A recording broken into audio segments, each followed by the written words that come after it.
ನಮಸ್ಕಾರ ವಿದ್ಯಾರ್ಥಿಗಳೇ, ಗಣಿ ಎಜು ಎಕ್ಸ್ಪ್ಲೋರ್ ಯೂಟ್ಯೂಬ್ ಚಾನಲ್ಗೆ ಸ್ವಾಗತ ಸುಸ್ವಾಗತ.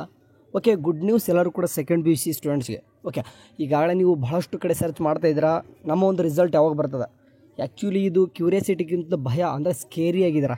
ಓಕೆ, ಯಾರೆಲ್ಲ ಎಕ್ಸಾಮ್ ಚೆನ್ನಾಗಾಗಿದೆಯೋ ಅವರಂತರೂ ಕ್ಯೂರಿಯಾಸಿಟಿಯಿಂದ ಕುತೂಹಲದಿಂದ ಕಾಯ್ಕೊಂಡು ಕೂತಿದ್ದೀರಾ ನಿಮ್ಮೊಂದು ರಿಸಲ್ಟ್ ಚೆಕ್ಔಟ್ ಮಾಡ್ಕೊಳ್ಳೋಕ್ಕೆ. ಬಟ್ ಯಥಾ ಪ್ರಕಾರ ಕೆಲವೊಂದಿಷ್ಟು ಸ್ಟೂಡೆಂಟ್ಸ್ಗೆ ಎಕ್ಸಾಮ್ ಯಾವರೇಜ್ ಆದವ್ರಿಗೆ ಆ್ಯಂಡ್ ಸ್ವಲ್ಪ ಚೆನ್ನಾಗಾಗದಿರೋ ಸ್ಟೂಡೆಂಟ್ಸ್ಗೆ ತುಂಬಾ ಭಯ ಇದೆ. ಸೊ ಎನಿವೇ, ಅದೇ ಒಂದು ಭಯದಲ್ಲಿ ಈಗಿದು ರಿಸಲ್ಟ್ ಡೇಟ್ ಯಾವಾಗ ಬರುತ್ತೆ ಅಂತ ಇದು ಕನ್ಫ್ಯೂಷನಲ್ಲಿ ಕೂಡ ಕೆಲವೊಂದಿಷ್ಟು ಭಯಪಟ್ಟು ಬಂದಿದ್ದಾರೆ. ಓಕೆ ಸ್ನೇಹಿತರೆ, ನೋಡಿ, ಭಾಳಷ್ಟು ಯೂಟ್ಯೂಬ್ ಚಾನಲ್ಸ್ಗಳು ಕೂಡ ಹೇಳ್ತದವ ಆ್ಯಂಡ್ ಅಫಿಷಿಯಲಾಗಿ ನ್ಯೂಸು ಕೂಡ ಕೆಲವೊಂದಿಷ್ಟು ಏನೇನೋ ಹೇಳ್ತಾ ಇದ್ದಾರೆ. ಬಟ್ ಇವಾಗ ಕನ್ನಡಪ್ರಭ ನ್ಯೂಸ್ ಅವರು ಕೂಡ ಹೇಳಿಕೆ ಕೊಟ್ಟಿರೋಂಥದ್ದು. ಓಕೆ, ಏಪ್ರಿಲ್ 2ನೇ ವಾರ ದ್ವಿತೀಯ PU ಪರೀಕ್ಷೆ 1ರ ರಿಸಲ್ಟ್ ಪ್ರಕಟಣೆ ಸಾಧ್ಯ ಇದೆ. ಓಕೆ, ಪ್ರಕಟ ಸಾಧ್ಯತೆ ಅಂತ ಹೇಳ್ತಿದ್ರು ಇವರು ಕೂಡ. ಓಕೆ, ಸೊ ನೀವು ಇಲ್ಲಿ ತಿಳ್ಕೊಬೇಕು ಇಂಥ ನ್ಯೂಸ್ ಪೇಪರ್ ಅಂದರೆ ಇಲ್ಲಿ ನೋಡ್ತಾ ಇರ್ಬೋದು, ಇದು ಕನ್ನಡಪ್ರಭ ನ್ಯೂಸ್ ಪೇಪರ್ ಚಾನಲ್ ಇವ್ರು ಏನು ಮಾಡ್ತಿದ್ದಾರೆ, ಇವ್ರಿಗೆ ಒಂದು ಕ್ಲಾರಿಟಿ ಸಿಕ್ಕಿಲ್ಲ ಅಂತಂದರೆ ನೀವು ಯಾರನ್ನ ನಂಬ್ತಾರೆ ಹೇಳಿ ಇವಾಗ. ಓಕೆ, ಭಾಳಷ್ಟು ಯೂಟ್ಯೂಬ್ ಚಾನಲ್ಲು ಕೂಡ ಇವು ನಂಬೋಕ್ಕಾಗಲ್ಲ. ಯಾಕಂದರೆ ಕನ್ನಡಪ್ರಭ ಯಾಕಂತಂದರೆ ಇದು ಕೂಡ ಭಾಳಷ್ಟು ಹೆಸರು ವಾಸಿ ಮಾಡಿರ್ತಕ್ಕಂಥ ಒಂದು ಅಂದರೆ ಸಾಮಾಜಿಕ ಮಾಧ್ಯಮದಲ್ಲಿ ನೋಡುವಂಥ ಸರ್ವಸಾಮಾನ್ಯವಾಗಿ ಒಂದು ನ್ಯೂಸ್ ಪೇಪರ್ ನೋಡ್ತೀವಿ. ಸೊ ಇವರೇ ಏನು ಹೇಳ್ತಿದ್ದಾರೆ ಅಂತಂದರೆ ಪರೀಕ್ಷೆ ಓಕೆ ಇದೇನಿದೆ ಸೆಕೆಂಡ್ PU ಸಿ ನಮ್ಮ ರಿಸಲ್ಟ್ ಏನಿದೆ ಏಪ್ರಿಲ್ 2ನೇ ವಾರ ಅಂತ ಹೇಳ್ತಿದ್ದಾರೆ. ಬಟ್ ಕೆಲವೊಂದಿಷ್ಟು ಹುಡುಗರು ಏಪ್ರಿಲ್ 5 ಅಂತಲೂ ಕೂಡ ಹೇಳ್ತಿದ್ದಾರೆ. ಸೊ ಸ್ವಲ್ಪ ಮುಂದುವರೆದು ಓದೋಣ, ನಿಮಗೆ ಸ್ವಲ್ಪ ಅರ್ಥ ಆಗ್ತದೆ. ಪ್ರಸಕ್ತ ಸಾಲಿನ ದ್ವಿತೀಯ PU ಸಿ ಪರೀಕ್ಷೆ 1ರ ಉತ್ತರ ಪತ್ರಿಕೆಗಳ ಮೌಲ್ಯಮಾಪನ ಕಾರ್ಯ ಬಹುತೇಕ ಪೂರ್ಣಗೊಳ್ಳುವ ಹಂತದಲ್ಲಿ ತಲುಪಿದೆ.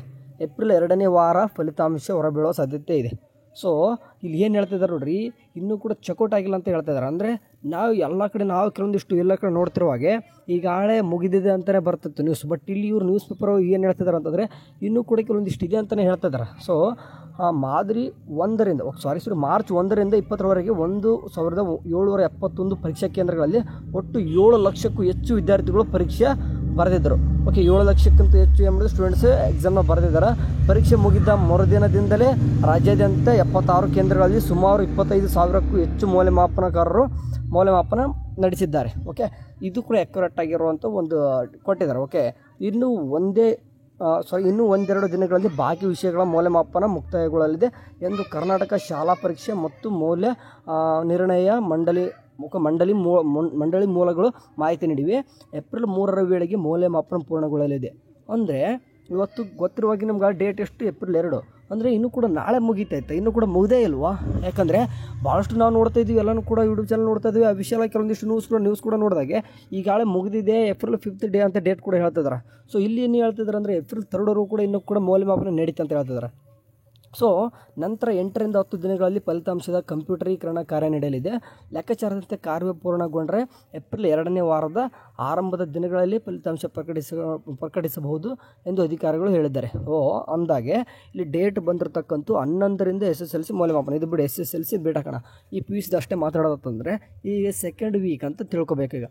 ಈಗ 5ನೇ ತಾರೀಕು ಬರುತ್ತಪ್ಪ ಅಂತಂದರೆ 4ನೇ ತಾರೀಕು ಏನು ಮಾಡಬೇಕು, ಎಜುಕೇಷನ್ ಯಾರೀಗ ಅವರು ಸಚಿವರೇ ಮಾಡಬೇಕಂದ್ರೆ ಬಂದುಬಿಟ್ಟು ಒಂದು ಪ್ರೆಸ್ ಮೀಟ್ ಕರೆದ್ಬಿಟ್ಟು ಡೇಟ್ ಅನೌನ್ಸ್ ಮಾಡಬೇಕು. ಸೊ ಹಂಗೆ ಅಡ್ಡದಿಡ್ಡಿ ಬಂದುಬಿಟ್ಟು ಸಡನ್ನಾಗಿ 7 ಲಕ್ಷ ಸ್ಟೂಡೆಂಟ್ಸ್ ಕೂಡ ಶಾಕ್ ಕೊಡೋಕ್ಕಂತೂ ಬರೋಲ್ಲ. ಸೊ ನೋಡಿ, ಒಂದು ಯಾವಾಗ ಪ್ರೆಸ್ ಮೀಟ್ ಅಂತ ಕರೀತಾರೋ ಅವರು ಎಜುಕೇಷನ್ ಮಿನಿಸ್ಟ್ರು, ಆವಾಗ ನಾನು ನಿಮಗೆ ಕನ್ಫರ್ಮ್ ಡೇಟ್ ಅಂತ ಹೇಳ್ಬೋದು. ಸೊ ಅಲ್ಲಿವರೆಗೂ ಏನು ಮಾಡ್ರಪ್ಪ ಅಂದರೆ ಸ್ವಲ್ಪ ರಿಲ್ಯಾಕ್ಸ್ ಆಗಿರಿ. ಸೊ ಎಲ್ಲರೂ ಕೂಡ ರಿಸಲ್ಟ್ ಚೆನ್ನಾಗಿರ್ತದೆ. ಏನಕ್ಕೆ ಇಷ್ಟೆಲ್ಲ ಸ್ಪೀಡ್ ನಡೀತದೆ ಅಂತಂದರೆ 3 ಸರ್ತಿ ಎಕ್ಸಾಮ್ ಬರೀತೀರ. ಮೊದಲೆಲ್ಲ ಯಾವ ರೀತಿ ಇತ್ತು, ಎಕ್ಸಾಮ್ ಬರ್ತಿದ್ರು, ನನಗೆ CRLF ಆಗ್ತಿತ್ತು, ಸಪ್ಲಿಮೆಂಟ್ರಿ ಅಂತ ನೇಮ್ ಬರ್ತಿತ್ತು, ಬರ್ಕೊಂಡು ಪಾಸ್ ಹಾಕ್ಕೊಂಡು ಹೋಗ್ತಿತ್ತು. ಇವಾಗ ಹಂಗಿಲ್ಲ, ನೀವು ಬೆಸ್ಟ್ ಆಫ್ ಲಕ್ನ ಸ್ಕೋರ್ ಮಾಡ್ಕೊಂಗಿತ್ತಂದರೆ 1, 2, 3 ಎಕ್ಸಾಮ್ಸ್ಗಳನ್ನ ಬರಿಬೋದು, ಅದರ ಬೆಸ್ಟ್ ಆಫ್ ಕೂಡ ಸ್ಕೋರ್ ತೊಗೋಬೋದು. ಸೊ ಹಂಗಾಗಿ ಬೇಗನೆ ಪ್ರೊಸೆಸ್ ನಡೀತದೆ. ಸೊ ಎನಿವೇ, ಇವಾಗಂತರೂ ನನಗೆ ಅನ್ಸೋ ಮಟ್ಟಿಗೆ ಏಪ್ರಿಲ್ 2nd ವೀಕ್ನೇ ಬರೋ ಸಾಧ್ಯತೆ ಜಾಸ್ತಿ ಅದ. ಬಟ್ ಭಾಳಷ್ಟು ನಾನು ಕೇಳಿದಂಗೆ ಏಪ್ರಿಲ್ 5th ಅಂತ ಹೇಳ್ತಿದ್ರೆ ನೋಡಮ್ಮ ಏಪ್ರಿಲ್ 4ಗೆ. ಓಕೆ, ನಾಳೆ ಬಿಟ್ಟು ನಾಳೆ ಇನ್ ಕೇಸ್ ಅವ್ರು ಪ್ರೆಸ್ ಮೀಟ್ ಕರಿತಪ್ಪ ಅಂತಂದರೆ ಪಕ್ಕ ಏಪ್ರಿಲ್ 5 ಅವ್ರು ಹೇಳ್ತಾರೆ, ಡೇಟ್ ಹೇಳ್ತಾರೆ. ಓಕೆ, ನಾವು ಹೇಳೋದಲ್ಲ, ಅವ್ರು ಹೇಳ್ತಾರೆ. ಪ್ರೆಸ್ ಮೀಟ್ ಕರೆದಾಗ ಅವ್ರು ಏನು ಹೇಳ್ತಾರೋ ಅದನ್ನೆಲ್ಲ ಕೂಡ ನಮ್ಮ ಒಂದು ವಾಟ್ಸಪ್ ಚಾನಲ್ ತಿಳಿಸ್ತಿರ್ತೀನಿ. ಸೊ ಮೇನಾಗಿ ವಾಟ್ಸಪ್ ಚಾನಲ್ಗೆ ಜಾಯ್ನ್ ಆಗಿ, ಏನಕ್ಕೆ ಅಂತಂದರೆ ಬರೀ ರಿಸಲ್ಟ್ ಅಷ್ಟೇ ಅಲ್ಲ, ಈಗಾಗಲೇ ಭಾಳಷ್ಟು ಹುಡುಗರು ಇದರಲ್ಲಿ ಆ ಒಂದು ಚಾನಲಿಂದ ನಿಮಗೆ ಮುಂದೆ ಸ್ಕಾಲರ್ಶಿಪ್ಗಳಾಗಿರ್ಬೋದು, ಕೆಲವೊಂದಿಷ್ಟು ಗೌರ್ಮೆಂಟ್ ಸ್ಕೀಮ್ ಆಗಿರ್ಬೋದು, ಸ್ಟೂಡೆಂಟ್ಸ್ಗೆ ಸಂಬಂಧಪಟ್ಟ ವಿಷಯಗಳನ್ನು ಮಾತ್ರ ಗ್ರೂಪಲ್ಲಿ ಶೇರ್ ಮಾಡ್ತಾ ಇರ್ತೀವಿ. ಸೊ ಜಾಯ್ನ್ ಆಗಿ.